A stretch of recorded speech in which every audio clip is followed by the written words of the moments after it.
Next concept, সেটাকে বলা হয় সিগনিফিকেন্ট ফিগার্স বা তাৎপর্যপূর্ণ অঙ্ক সংখ্যা।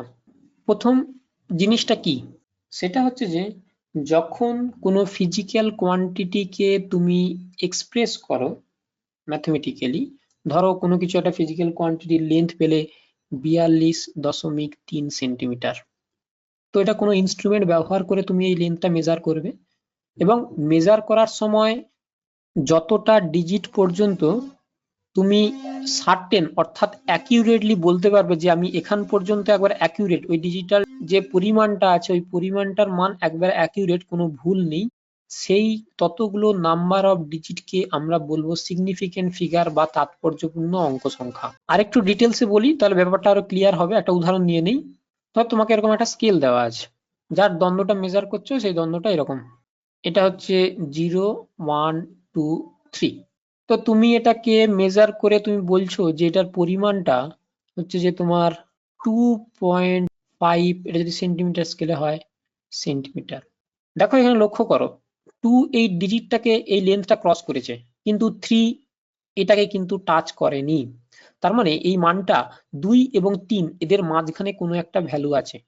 কিন্তু দুই মানের থেকে যে বেশি সেটা আমার 100% অ্যাকিউরেট, ওখানে কোনো গলদ নেই, জল মেশানো নেই। কিন্তু আমি যখন এই ডিজিটটা যখন বলছি, এই ডিজিটটা আমার আনসার্টেন, আমি নিশ্চয়তার সঙ্গে বলতে পারছি না। তার মানে এই যে মেজারমেন্ট হলো, এই মেজারমেন্টের সিগনিফিকেন্ট ফিগার কত না কতগুলো ডিজিট আমি অ্যাকিউরেটলি মেজার করতে পারবো, একটা ডিজিট, এটাই। তার মানে এর সিগনিফিকেন্ট ফিগার বা তাৎপর্যপূর্ণ অঙ্ক সংখ্যা হলো 1। এইবার তুমি যদি ভার্নিয়ার স্কেল দাও, ভার্নিয়ার স্কেলে তখন কি করবে, 2.56 পেলে, তার মানে এখান পর্যন্ত তুমি অ্যাকিউরেটলি মেজার করলে, এটাকে তুমি আন্দাজে বা ব্যবহার করলে যেখানে আনসার্টেনটি আছে, তার মানে এর সিগনিফিকেন্ট ফিগারস কত না 2, দুটো ডিজিট তুমি অ্যাকিউরেটলি মেজার করতে পারবে। এটা হলো সিগনিফিকেন্ট ফিগারের কনসেপ্ট। এখন এর পরের যে কনসেপ্টটা শিখতে হবে সেটা হচ্ছে যে এর কিছু স্ট্যান্ডার্ড রুলস আছে। যখন তুমি মেজারমেন্ট করছো, মেজারমেন্ট ডেটা, অথবা তোমাকে কোনো একটা ইনস্টিটিউট বা কেউ একজন মেজারমেন্ট করেছে, সেই মেজারমেন্ট ডেটাটা তোমাকে দেখিয়েছে, তুমি দেখছো, তখন দেখে তোমাকে ওই নাম্বার থেকে গেস করে বুঝে নিতে হবে যে এখান পর্যন্ত সিগনিফিকেন্ট ফিগার আছে, তারপর এই ডিজিটটা আনসার্টেন আছে। তাই রুলসটা কি, বা তুমি যখন প্র্যাকটিক্যাল করবে তখন তোমাকে ওই স্ট্যান্ডার্ড রুলস গুলো ফলো করতে হবে। তো এখানে রুলস গুলো কি কি, 1 নাম্বার হচ্ছে যে ওর মধ্যে যে যদি নন জিরো ডিজিট থাকে সেগুলো সবই কি হবে, সিগনিফিকেন্ট ফিগার হবে। যেমন এক্সাম্পল হিসাবে 42.4, ঠিক, তো এখানে সিগনিফিকেন্ট ফিগার কত না 3। আরেকটা উদাহরণ দেই, যেমন ধরো 243.4, এখানে সিগনিফিকেন্ট ফিগার 1, 2, 3, 4, 4। দ্বিতীয় কনসেপ্ট হচ্ছে যে তোমার যদি দুটো ডিজিটের মাঝখানে জিরো থাকে, দুটো নন ডিজিটের মাঝখানে নন জিরো একজন আছে, তারপর জিরো আছে, তারপর নন জিরো আছে, এরকম যদি হয় তাহলে সেক্ষেত্রে জিরোটা কিন্তু সিগনিফিকেন্ট ফিগারের মধ্যেই কাউন্ট হবে। যেমন উদাহরণ হিসাবে 5.03, এক্ষেত্রে সিগনিফিকেন্ট ফিগার কত না 1, 2, 3, তার টোটাল 3 হচ্ছে সিগনিফিকেন্ট ফিগার। এরপরে 3 নাম্বার কনসেপ্ট, এখন আমরা জিরো নিয়ে সবকিছু আলোচনা করব। সেটা হচ্ছে, সেটা যদি লিডিং জিরো হয়, লিডিং জিরো বলতে ধরো ডিজিটের বাম দিকে জিরো আছে 0.543, তো এইরকম যদি এটাকে বলা হয় লিডিং জিরো, অর্থাৎ বাম দিক থেকে প্রথমে জিরো যদি থাকে তাহলে সেটাকে বলা হয় লিডিং জিরো। এটা যদি লিডিং জিরো থাকে তাহলে সেটাকে কাউন্টের মধ্যে ধরা হবে না। তাহলে এক্ষেত্রে থাকবে কটা, একটা, দুটো, তিনটে, এর সিগনিফিকেন্ট ফিগার কত না 3। চারেরটা ট্রেলিং জিরো, ট্রেলিং জিরো বলতে যদি তোমার রাইট সাইডে কোনো জিরো থাকে, যেমন 4.330, তাহলে এক্ষেত্রে রাইট সাইডে জিরো আছে। যদি রাইট সাইডে 0 থাকে তাহলে তোমাকে সিগনিফিকেন্ট ফিগারের মধ্যে ধরতে হবে, অর্থাৎ এটা হয়ে যাবে 1 2 3 4। সিগনিফিকেন্ট ফিগার কত? 4। এরপর পরের কনসেপ্ট, সেটা হচ্ছে যে সাইন্টিফিক নোটেশন বলে একটা কনসেপ্ট আছে। কিরকম? ধরো তুমি একটা কোয়ান্টিটি মেজার করে পেলে 1500 মিলিমিটার। তো এই 1500 মিলিমিটারকে যখন আমরা এরকম করে লিখব 1.500 ইন্টু 10⁻³ মিলিমিটার, এইটাকে বলা হয় সাইন্টিফিক নোটেশন। অর্থাৎ 10⁻⁴ এর কোনো একটা কনসেপ্টে এখানে আসবে, এবং বাম দিকে যেই পরিমাণটা থাকবে সেখানে আমি সিগনিফিকেন্ট ফিগার কাউন্ট করব, এবং এই পরিমাণটা কি হবে? এই পরিমাণটা less than or equals to 9 greater than 0, এরকম ডিজিটের মধ্যে থাকতে হবে। তারপর এখানে যে সংখ্যাটা পাবে সেই সংখ্যাটা আগের উপরের যে রুলস আছে সেই রুলস অনুযায়ী বসাবে, বসালে তুমি সিগনিফিকেন্ট ফিগার পেয়ে যাবে। যেমন উদাহরণ হিসাবে এই যে আমি মিলিমিটার স্কেলে যখন কাউন্ট করছি, এটা সিগনিফিকেন্ট ফিগার কত? 1 2 3 4। তাহলে এখানটাতে যখন লিখবো সেই সিগনিফিকেন্ট ফিগারটাই যেন আমার বজায় থাকে 1.500 ইন্টু 10⁻³ অনেকে আমরা এটাকে এরকম করেও লিখি, এই লেখাটা ভুল। এই লেখা যখন ইন্ডিকেট করছে এখানে সিগনিফিকেন্ট ফিগার হচ্ছে 2, কিন্তু আমি অ্যাকচুয়ালি অ্যাকিউরেটলি মেজার করছি 4টা ডিজিট পর্যন্ত।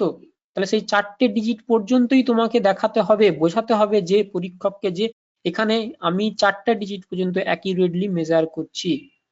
কিন্তু আমরা ভুল করি কি, যে ডান দিকে 0-র কোনো ভ্যালু থাকে না, ওকে তুলে বাদ দিয়ে দাও।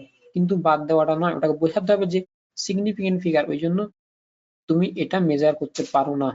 তাই তোমাকে যখন সাইন্টিফিক নোটেশন ব্যবহার করব তখন বাম দিকের যে পোর্শনটা থাকে সেখানে কিন্তু অ্যাকিউরেটলি সিগনিফিকেন্ট ফিগার ইন্ডিকেট করে দিতে হবে। যেমন এটাকেই আমি মেজার করছি 4টে ডিজিট পর্যন্ত অ্যাকিউরেটলি মেজার করছি, কিন্তু আমি যখন একক লিখছি সেটাকে লিখছি তোমার কিসে? সেটাকে লিখছি তোমার মিটার এককে। তোমরা এটাকে কি লিখতে পারি? 1.500 মিটার। দেখো এখানে আবার সিগনিফিকেন্ট ফিগার সেম রেখেছি, কেবলমাত্র ইউনিটকে চেঞ্জ করে দিয়েছি। আবার যদি এটাকে কিলোমিটারে প্রকাশ করি তখন কিরকম করে লিখবো? 1.500 ইন্টু 10⁻³ কিলোমিটার। আবার সিগনিফিকেন্ট ফিগার সেম রেখেছি, কিন্তু এখানে পাওয়ার চেঞ্জ করে দিয়েছি এই জায়গায়, মানে ইউনিট চেঞ্জ হয়ে গেছে। তাহলে যা হিসাব হয় সব এই পাওয়ারে চেঞ্জ হয় যদি তুমি ইউনিট চেঞ্জ করো। তো সেক্ষেত্রে সামারি কি দাঁড়াচ্ছে? যদি তোমাকে সিগনিফিকেন্ট ফিগার চেক করতে হয় তাহলে দুটো জিনিস চেক করবে, একটা হচ্ছে নন জিরো কতগুলো আছে, আরেকটা হচ্ছে জিরোর সিচুয়েশন কিরকম আছে। নন জিরো যতগুলো থাকবে ততগুলোই তোমার সিগনিফিকেন্ট ফিগার হবে। তার সঙ্গে জিরোকে কাউন্ট করার সময় 3টে জায়গা চেক করবে, একটা হচ্ছে এটা লিডিং এ আছে কিনা, অথবা এটা মাঝখানে আছে কিনা, অথবা এটা ট্রেলিং এ অর্থাৎ ডান দিকে আছে কিনা। যদি বাম দিকে থাকে তাহলে কাউন্ট করবে না, যদি মিডিলে থাকে তাহলে কাউন্ট করবে, আর যদি ডান দিকে থাকে সেক্ষেত্রে কাউন্ট করবে। এটার সঙ্গে প্লাস এটা করলে যেটা হবে সেটাই হচ্ছে টোটাল সিগনিফিকেন্ট ফিগার। এর পরের কনসেপ্ট হচ্ছে রাউন্ডিং অফ। রাউন্ডিং অফ বলতে একটা নির্দিষ্ট ডিজিট পর্যন্ত আমি নেব, তারপর ডান দিকের সমস্ত পোর্শনকে আমি কেটে বাদ দিয়ে দেবো। সেই সময় আমাকে কিছু রুলস ফলো করতে হবে। যেমন ধরো বলা হলো 7.82 কে তুমি রাউন্ড অফ করবে কোথা পর্যন্ত?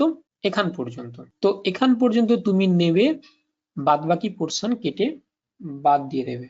এইটাকে বলা হয় রাউন্ড অফ করা। তো এই রাউন্ড অফ করার সময় তোমাকে যেখান পর্যন্ত কেটে বাদ দিলে তার পরের ডিজিটটার উপর কনসেন্ট্রেট করতে হবে। সেই পরের ডিজিটটা যদি গ্রেটার দেন 5 হয় তখন তুমি করবে কি? যেমন উদাহরণ হিসেবে বলি 6.87, আমি দুটো ডিজিট পর্যন্ত রাউন্ড অফ করব। তার মানে এটা তার পরের ডিজিটটা চেক করব 7, মানে 5-এর থেকে বড়, তাহলে তোমাকে এক ইনক্রিমেন্ট করে বসাতে হবে, যেমন 6.9। আরেকটা কনসেপ্ট আছে লেস দেন 5। যদি লেস দেন 5 হয় তাহলে কি হবে, যেমন আছে তেমনই বসিয়ে দেবে, আগের ডিজিটের কোনো রকম কোনো চেঞ্জ হবে না। যেমন উদাহরণ হিসেবে ধরো 6.83, তো এখান পর্যন্ত রাউন্ড অফ করব, তাহলে এই যে 3 টার্মটা এটা 5-এর থেকে ছোট, তার মানে এটাকে লিখতে পারি 6.8। এরপরে যত সমস্যা যদি ইকুয়ালস টু 5 হয়, যেমন উদাহরণ হিসেবে 16.351, আমি এটাকে করব কি এখান পর্যন্ত রাউন্ড অফ করব, তাহলে এর পরের ডিজিট কোনটা আসছে সেটা হচ্ছে 5, এটা 5-এর সঙ্গে সমান। যদি এটা 5-এর সঙ্গে সমান হয়ে যায়, আরেকটা উদাহরণ দিই তাহলে আরো ক্লিয়ার হবে। এক্ষেত্রে দুটো জিনিস হতে পারে, এর পরের ডিজিটটা, তো এর পরের ডিজিটের কতগুলো এক্সাম্পল দিয়ে দিই তাহলে আরো ক্লিয়ার আসবে। 16.35 or 16.350, তো এই তিনটে উদাহরণ দিচ্ছি। এক্ষেত্রে লক্ষ্য করো, প্রথম কনসেপ্ট 5-এর সমান চেক করে নিলে, এর পরের যদি 5-এর সমান হয় 5-এর পরের ডিজিটটা চেক করতে হবে, পরের ডিজিটটা যদি নন জিরো হয়, নন জিরো, দেখো এক্ষেত্রে নন জিরো হয়ে গেছে, ঠিক আছে, তাহলে কি হবে না পরের ডিজিটটা যদি নন জিরো হয় সেক্ষেত্রে তোমাকে এটা এক ইনক্রিমেন্ট করতে হবে, এই জায়গায় এক ইনক্রিমেন্ট করে দেবে।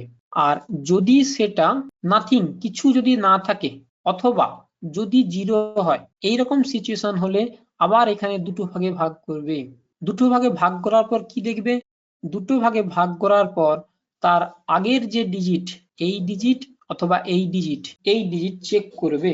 যদি এই ডিজিটে তুমি যুগ্ম সংখ্যা পাও অথবা অযুগ্ম সংখ্যা পাও, সেই অনুযায়ী তুমি এখানে চেঞ্জ করবে। এরকম যদি অযুগ্ম হয় তাহলে এক ইনক্রিমেন্ট করবে, আর যদি যুগ্ম হয় তাহলে কিছুই করা হবে না, নো ইনক্রিমেন্ট। যেমন উদাহরণ হিসেবে বলি, এই যে জায়গাটা, এখানটা লক্ষ্য করো, এখানটা কি আছে, জিরো আছে, ভালো কথা, পরের ডিজিট কি আছে, অযুগ্ম হয়েছে, অযুগ্ম মানে কি হবে, এটা 16.4 হয়ে যাবে। হলো, যদি আমাকে উদাহরণ দেয়, যেমন ধরো 16.250, তো আমি কি করবো, কোথা পর্যন্ত কাজ করবো, প্রথমে সেখানটা লক্ষ্য করতে হবে, আমি এখান পর্যন্ত রাউন্ড অফ করব, এর পরের ডিজিট আছে 5-এর সঙ্গে সমান, এই যে 5-এর সঙ্গে সমান, 5-এর সঙ্গে যদি সমান হয় তার পরের ডিজিট চেক করব, সেটা কি জিরো না অন্য কোনো সংখ্যা আছে, যদি অন্য কোনো সংখ্যা হয় তাহলে এখানে চেঞ্জ করব, যেহেতু এটা জিরোর সঙ্গে সমান তারপর সঙ্গে সঙ্গে এখানে চলে যাব, এই ডিজিটটা চেক করব এটা যুগ্ম না অযুগ্ম, যদি সেটা অযুগ্ম হয় তাহলে এক ইনক্রিমেন্ট করবে, যদি সেটা যুগ্ম হয় তাহলে নো ইনক্রিমেন্ট, তার মানে এটা অ্যান্সার কি হবে 16.2। ক্লিয়ার করতে পারলাম? তাহলে এটা হচ্ছে মেন কনসেপ্ট। আমি আবার একবার রিপিট করে নিচ্ছি পুরো সমস্ত সিদ্ধান্তটাকে একটা জায়গায়, সেটা হচ্ছে যে তুমি তিনটে সিচুয়েশন অবজার্ভ করবে, যেখান পর্যন্ত কেটে বাদ দেবে তার পরের ডিজিটটাকে নিয়ে চেক করবে, সেটা 5-এর থেকে বড় আছে কিনা, 5-এর থেকে ছোট আছে কিনা, 5-এর সমান আছে কিনা। যদি 5-এর থেকে বড় হয় আগের ডিজিটটা এক ইনক্রিমেন্ট করে দেবে, যদি 5-এর থেকে ছোট হয় তাহলে যেটা আছে সেটাই রেখে দেবে। যদি 5-এর সমান হয় তখন তুমি করবে কি, পরের ডিজিট চেক করবে, পরের ডিজিটে যদি নন জিরো থাকে সেক্ষেত্রে কি হবে, 5-এর যে আগের ডিজিট সেটা এক বৃদ্ধি হয়ে যাবে, এখানটা দেখো হয়েছে। আর যদি জিরো অথবা সেখানে নাথিং মানে কোনো কিছু যদি না থাকে তাহলে সেক্ষেত্রে আগের ডিজিট আবার চেক করব, আগের ডিজিট চেক করার সময় সেটা যুগ্ম না অযুগ্ম, যদি যুগ্ম হয় তাহলে কোনো ইনক্রিমেন্ট হবে না, যদি অযুগ্ম হয় তাহলে ইনক্রিমেন্ট হবে, এক বৃদ্ধি পাবে। এটা হচ্ছে ব্যাপার, তোমাকে এখানে মনে রাখতেই হবে যেন তেন প্রকারেণ, কারণ এই জায়গা থেকেই বেশি প্রশ্ন আসে। এর পরেরটা হচ্ছে যে সিগনিফিকেন্ট ফিগার ইন ক্যালকুলেশন, অর্থাৎ যোগ বিয়োগ গুণ ভাগের ক্ষেত্রে আমি সিগনিফিকেন্ট ফিগার কিভাবে ডিটারমাইন করব সেটার ক্ষেত্রে।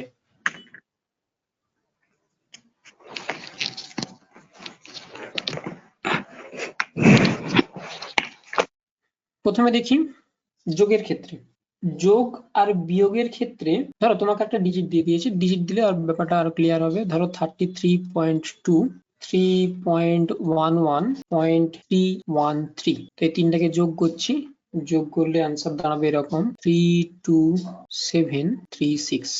পয়েন্ট। তো এটা আমরা যোগ করেছি, যোগ করার পর বললো যে রেজাল্ট আছে সেই রেজাল্টে সিগনিফিকেন্ট ফিগার পর্যন্ত তুমি এক্সপ্রেস করো বা লেখো, ঠিক আছে, এবং রাউন্ডিং অফ করার পর এই যে রাউন্ডিং অফ কোথা পর্যন্ত করব সেটা প্রথমে জানতে হবে। জানার জন্য আমরা আগের ডিজিট মানে যেগুলোকে সাম ওভার করেছি সেইগুলোকে চেক করব। যেমন এটার ক্ষেত্রে সিগনিফিকেন্ট ফিগার কত, 1 2 3, এটার ক্ষেত্রে সিগনিফিকেন্ট ফিগার কত 3, এটার ক্ষেত্রে সিগনিফিকেন্ট কত 1 2 3। ভালো কথা, এটা হয়ে গেছে, তিনজনের ক্ষেত্রে সমান এসে দাঁড়িয়েছে। তো যেখানে এই ডিজিটগুলো এই যে যেগুলোকে সাম ওভার করছি তাদের মধ্যে যার সিগনিফিকেন্ট ফিগার সব থেকে কম, অ্যান্সারে সেই সিগনিফিকেন্ট ফিগারটাই আমার আসবে। এক্ষেত্রে যেহেতু সবগুলো সমান হয়ে গেছে এবং 3-এর সঙ্গে সমান হয়েছে, তার মানে এখানে 3টে সিগনিফিকেন্ট ফিগার রাখতে হবে, 1 2 3। তার মানে এখান পর্যন্ত আমি রাউন্ডিং অফ করব। এখান পর্যন্ত রাউন্ডিং অফ করার সময় পরের ডিজিটটা চেক করব, 5-এর থেকে ছোট আছে, তার মানে যেটা আছে সেটা আমি অ্যান্সারে বসিয়ে দেব। দ্বিতীয় আরেকটা কনসেপ্ট বিয়োগের ক্ষেত্রে। বিয়োগের ক্ষেত্রে যেমন ধরো 62.831 24.5492, তো এটা বিয়োগ করছি, বিয়োগ করার সময় অ্যান্সার এসেছে 8182.38। তো অ্যান্সারে আমার সিগনিফিকেন্ট ফিগার বসিয়ে রাউন্ডিং অফ করতে হবে। সেটা করার জন্য আমি প্রথমে যেইগুলো থেকে যেগুলো বিয়োগ করেছি সেগুলোকে তার সিগনিফিকেন্ট ফিগার চেক করে নিই। 1 2 3 4 5, এটা 5 আছে, 1 2 3 4 5 6, এটা 6 আছে। তাহলে সব থেকে মিনিমাম যার সিগনিফিকেন্ট আছে সেটাকে আমি অ্যান্সারের মধ্যে রাখবো, মানে এটা 5। 1 2 3 4 5 এখান পর্যন্ত আমি নেব। তো পরেরটা চেক করব, পরেরটা যেহেতু 5-এর থেকে বেশি আছে তার মানে অ্যান্সার দাঁড়াবে 38.282, এইটা হবে আমার অ্যান্সার। নেই? ওকে, একই জিনিস গুণের ক্ষেত্রেও, যেমন ধরো 142.06 মাল্টিপ্লাই উইথ 0.23, তো এটা করলে অ্যান্সার হবে 32.6738। এক্ষেত্রে এটার ক্ষেত্রে সিগনিফিকেন্ট ফিগার 1 2 3 4 5, আর এটার ক্ষেত্রে 1 2, তাহলে সব থেকে মিনিমাম 2 আছে, তার মানে আমাকে ধরে নিতে হবে 1 2, তারপর আছে 6। তাহলে অ্যান্সার কি দাঁড়াবে, অ্যান্সার দাঁড়াবে 33 ছিল না, অলমোস্ট 33। তাহলে এখানে 1 বাড়িয়ে দিয়েছি কারণ 5-এর থেকে বড় আছে তাই। আরেকটা দেখে নেই, 4 নাম্বার ভাগের ক্ষেত্রে 0.90/4.26, এটার অ্যান্সার দাঁড়াবে 0.21126676। তো এক্ষেত্রে সিগনিফিকেন্ট ফিগার চেক করি, এটার ক্ষেত্রে হবে 1 2, আর এটার ক্ষেত্রে হবে 1 2 3। তাহলে আমাকে করতে হবে কি, দুটো পর্যন্ত নিতে হবে, দুটো পর্যন্ত নিলে বাম দিকে মূল্য থাকে না, তো 1 2, তার মানে 0.21 এখান পর্যন্ত। যেহেতু এটা পরেরটা 5-এর থেকে ছোট আছে তাই আমি রাউন্ডিং অফ করার পর 0.21 হলো। এরপরে আরেকটা কনসেপ্ট আছে, এই যে আমি বলেছিলাম সাইন্টিফিক নোটেশন। তো সাইন্টিফিক নোটেশনে যেমন ধরো মাস অফ ইলেকট্রন, সেটা কি করে লেখা হয়, 9.1 × 10⁻³ কেজি। এখানে এই যে টার্মটা আছে এই টার্মটাকে আমরা বলি অর্ডার অফ ম্যাগনিটিউড। আর মাঝে এই যে ডিজিটটা আছে আমি বলেছিলাম মাঝের এই ডিজিটটা, ওটা আগে একটু 0 থেকে গ্রেটার দেন বলেছিলাম, তো 1 থেকে 10 এই মাঝখানে থাকবে। তো এটা, তো এই অর্ডার অফ ম্যাগনিটিউড যদি এরকম বড় ধরনের ডিজিট হয়, যদি আমার অ্যান্সার বেরোয় বা কিছু হয়, তাহলে অর্ডার অফ ম্যাগনিটিউডই সাধারণত আমরা দেখি। অর্ডার অফ ম্যাগনিটিউড দেখে ডিসিশন নেই যে আমার অ্যান্সারটা প্রপার ঠিক দিকে যাচ্ছে কি ভুল দিকে যাচ্ছে। এই হলো আজকের কনসেপ্ট।